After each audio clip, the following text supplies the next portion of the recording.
Hello বন্ধুরা, welcome back to my channel, welcome back to another new video. আজকে আমি আপনাদের জন্য কুমড়ো দিয়ে সম্পূর্ণ নিরামিষভাবে একদমই একটা নতুন রেসিপি নিয়ে এসেছি। যারা কুমড়ো খায় না তারাও কিন্তু এই রেসিপিটা বানালে খেতে বাধ্য হবে। তো চলুন আজকে আমি এই রেসিপিটা তৈরি করে দেখাচ্ছি। এখানে নিয়ে নিয়েছি 500 গ্রাম মতো কুমড়ো, যেগুলোকে আমি এরকম বড় বড় চৌকোর সাইজে কেটে নিয়েছি। আর তার সাথে দুটো আলু নিয়েছি, সেগুলোকে একটু মিডিয়াম সাইজের চৌকো চৌকো করে কেটে নিয়েছি।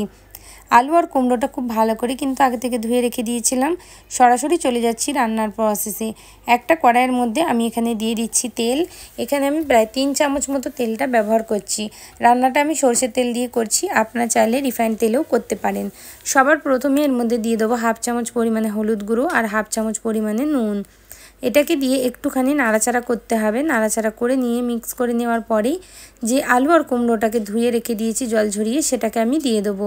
দিয়ে এবারে এটাকে হাই ফ্লেমে অনবরত নাড়াচাড়া করে আমাদেরকে ভাজা করে ফেলতে হবে। যতক্ষণ না আলু কুমড়োটা একটু 40% মতো কুক হয়ে যাচ্ছে, ততক্ষণ আমাদেরকে এটা কিন্তু ভাজা করতে হবে।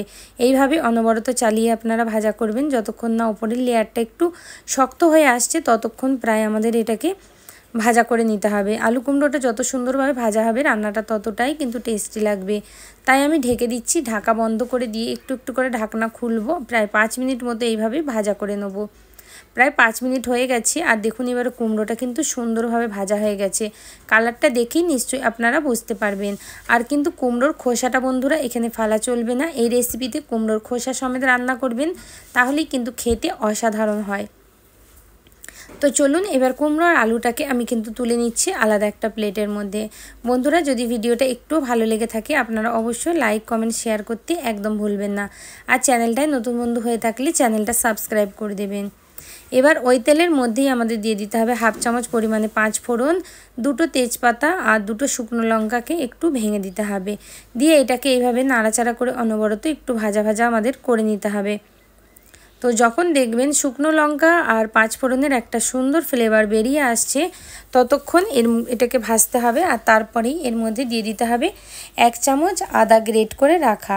যেহেতু নিরামিষ তাই আদাটাই ব্যবহার করবেন। এর মধ্যে আদাটাকে আপনারা পেস্ট করেও দিতে পারেন বা এরকম গ্রেট করে বা থেঁতো করেও দিতে পারেন। তো আদাটা দিয়ে যখন দেখবেন আদা থেকে একটা সুন্দর ফ্লেভার, কাঁচা গন্ধ বেরিয়ে এসেছে, তখন আপনারা এর মধ্যে দিয়ে দেবেন টমেটো। এখানে আমি 2টো টমেটোরকে ছোট ছোট করে টুকরো করে কেটে নিয়েছি।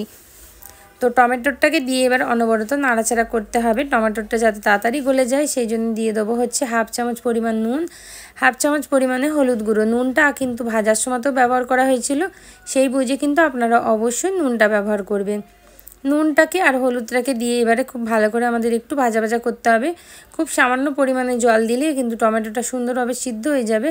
আর হলুদ আর যেটা দিয়েছি নুনটা, সে দুটো যাতে পুড়ে না যায় হলুদ গুঁড়োটা, সেই জন্য এর মধ্যে সামান্য পরিমাণে জল দিয়ে এটাকে একটুখানি নেড়িয়ে চাড়িয়ে নিচ্ছি।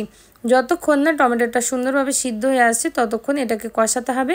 তার আগে কিছু গুঁড়ো মশলা দিয়ে দিচ্ছি, যেমন দিয়ে দেবো কাশ্মীরি লাল লঙ্কার গুঁড়ো, এখানে 1.5 চামচ। এটাই যেমন সুন্দর কালার আসে তেমন ঝালও হয়, তাই আমি আর এক্সট্রা করে কাঁচা লঙ্কা ব্যবহার করলাম না।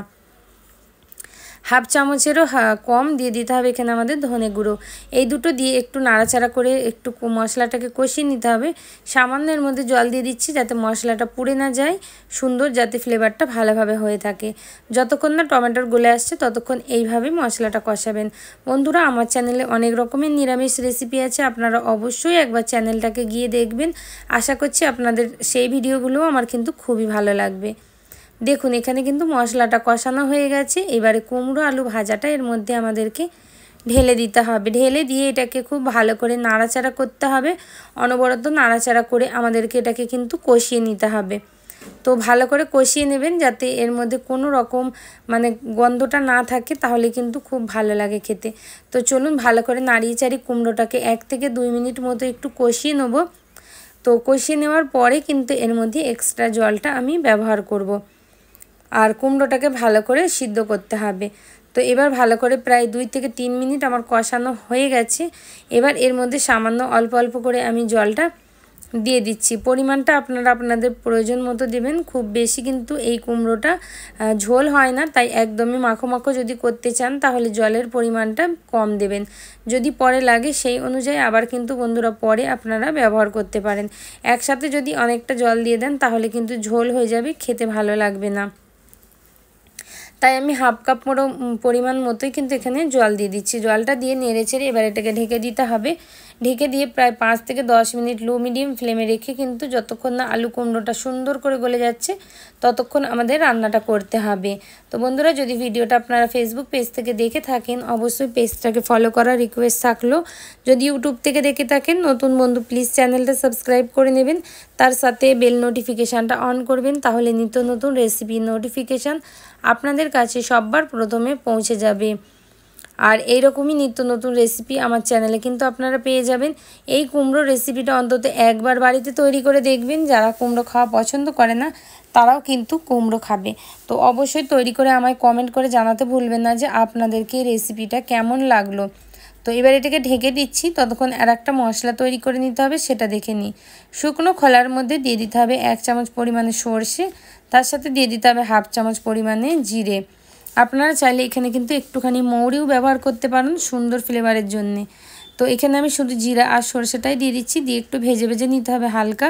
যখন দেখবেন সুন্দর একটা ফ্লেভার গন্ধটা আসছে ততক্ষণ আপনাদের ভাজতে হবে, বা দেখবেন যদি চটপট করা স্টার্ট হয়ে যায় তখন কিন্তু সঙ্গে সঙ্গে গ্যাসের ফ্লেমটা অফ করে এটাকে একটা আলাদা পাত্রের মধ্যে ঢেলে নিয়ে মিক্সিতে বা শিলের মধ্যে কিন্তু পেস্ট করে নেবেন, এখানে গুঁড়ো গুঁড়ো তৈরি করে নেবেন। তো গুঁড়োটা আমাদের গুঁড়ো মশলাটা তৈরি হয়ে গেল, আর অপর দিকে আমাদের কুমড়োটাও কিন্তু সুন্দরভাবে কষে গেছে। দেখুন কষানো হয়ে গেছে কুমড়োটা।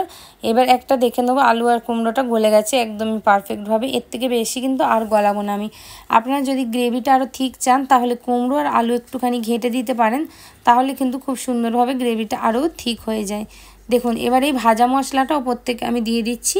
ভাজা মশলাটা দিয়ে দেওয়ার ফলে কিন্তু গ্যাসটা আপনাদের বন্ধ করে দিতে হবে। দিয়ে এটাকে খুব ভালোভাবে অনবরত নাড়াচাড়া করে কুমড়োর সাথে মিশিয়ে দিতে হবে মশলাটাকে সুন্দরভাবে। মেশানো হয়ে গেলে একটুখানি এর মধ্যে দিয়ে দেবো চিনি। চিনিটা দিলে কুমড়ো রান্নাটা খেতে অসাধারণ হয়। চিনিটা কিন্তু ফ্লেভারটা এর মধ্যে ব্যালেন্স করে আর মেনটেন করে। তো দেখুন এবার ভালো করে এটাকে আমি কষিয়ে নিলাম, ভালো করে মিক্স করে নিলাম। মিক্স করে নিয়ে এবার সরাসরি চলে যাবে এটাকে সার্ভ করার প্রসেসে। তো চলুন এটাকে গরম গরম সার্ভ করে নিই। গরম গরম ভাত, রুটি, পরোটা যে কোনোর সাথে আপনারা কিন্তু এটা খেতে পারেন। অসাধারণ হয় নিরামিষ দিনে এইরকম ধরনের কুমড়ো রেসিপি একবার তৈরি করে দেখবেন আপনারা, আর আমায় কমেন্ট করতে একদম ভুলবেন না আপনাদের রেসিপিটা কেমন লাগছে, কোন কোন রেসিপি আপনারা দেখতে চান, কোন জায়গা থেকে আপনারা ভিডিওটা দেখছেন।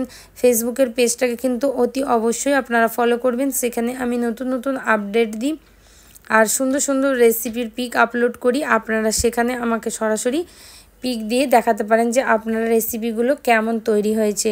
আশা করছি আজকের ভিডিওটা অনেক ভালো লাগবে।